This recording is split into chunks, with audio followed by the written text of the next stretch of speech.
President Shane Ray has experiences in, I would say, the length and breadth of the fire service. And I was thinking of what is the right word to use, and it's kind of a Renaissance fire service person. Been a fire chief, firefighter, fire educator, public fire safety educator, mayor, but most importantly, a state fire marshal. And I couldn't resist. I think you're in for a treat in our concluding remarks. President Shane Ray, who leads an organization that is only 50 people, but has a far greater impact in this country than just 50 people.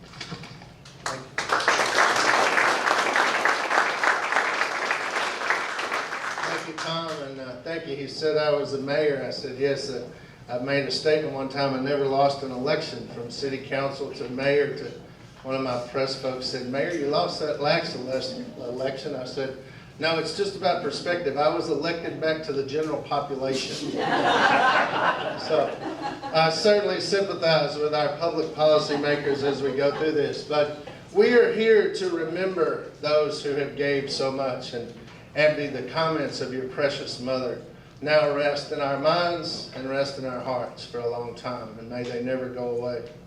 The spotlight of advancing fire protection, though, in Minnesota and across this country rests upon you, and it rests upon your progress and the great work that you have done as public policy makers and advocates to a cause that says, and you all have said it well, no one should die this way. Congratulations, Minnesota. You are leading the way in helping building occupants and firefighters be safer. You're also helping building owners to navigate the long-term negative impact that we see of fire.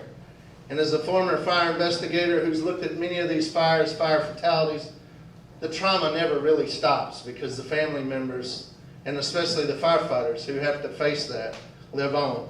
Thank you, Representative Knorr, for the relationships you have, obviously, with the family, for what you do in your community, the position in the state, but your perseverance to get this done made a difference. Senator Dietrich, you for your dedication for the cause and for your ability to navigate that public policy way to get us to where we are, and as Tom described, that foundation we need. Senator Smith and Senator Klobuchar, thank you for your concern and care of your own state, but also for this country, and for your efforts in leading the way to let everyone know that fire is a local and a state problem, but it is a national problem that impacts us all as we see fires and building collapses and things occur across this country that are a codes and standards issue. And to all our fire officials in here and building officials who know that codes and standards are important. But to each and every one of you, to the staff members, to our own Minnesota team, to the State Fire Marshal's Office, to the Fire Service, you all have made a difference in this, that this is public policy where you will save lives and property that will live beyond our lifetime. Our Minnesota team has dedicated countless hours to this day, but most of all to this cause. Now let me just touch on fire. Fire, I have been to the community where this fire has occurred. These pictures up here represent, as Fire Marshal Smith described, the horror faced by those occupants and to our firefighters who have gone outside to prepare for our demonstration today. This doesn't have to happen in the future.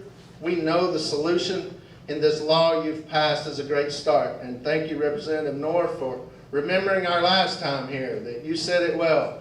Early warning, that's the smoke detection. Early suppression, that's the fire sprinkler that does the important work to give our firefighters time to get there, limit their risk to cancer and the cancer-causing agents of what they face. Fire, thanks to the support, though, of Senator Smith and Senator Klobuchar for the FIRE Act grants. We know more about fire, and I've been blessed to be a part of that for the last 20 years of my career, to burn to everything from homes to high-rises. To know about, and you see it on these charred walls, the wind-driven fires that our firefighters faced.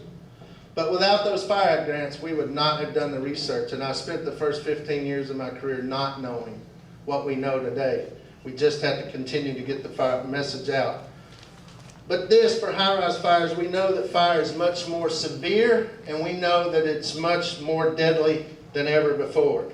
The materials and the contents in our fires is what's killing the occupants and what's killing our firefighters.